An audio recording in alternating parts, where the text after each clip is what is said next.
একটা সংকট আসলে বোঝা যাবে কয়জন রাজপথে থাকে। সময় ভালো থাকলে কর্মীর অভাব হয় না, কিন্তু সংকটের সময় যারা রাজপথে থাকবে মাটি কামড়ে, তারাই হচ্ছে প্রকৃত কর্মী। আমার হাজারে হাজারে লাখে লাখে কর্মীর প্রয়োজন নাই। যারা সংকটকে মোকাবেলা করবে, আমার ওই কর্মীগুলাই আমার প্রয়োজন। যদি সেটা 10 জন হয়, যদি সেটা 5 জন হয়, ওই কর্মীদেরকে নিয়েই আমরা রাজনীতি করতে রাজি আছি। আমাদের একজন সহকর্মীর চাঁদাবাজির আমরা খবর পেয়েছি, আমরা আরো বক্তব্য পেয়েছি।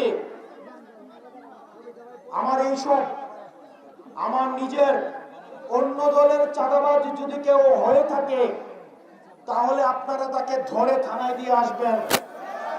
আর আমার দলের চাঁদাবাজ যদি হয়ে থাকে, তাকে আগে নিজেরা আপ্যায়ন করবেন, তারপরে থানায় দিয়ে আসবেন।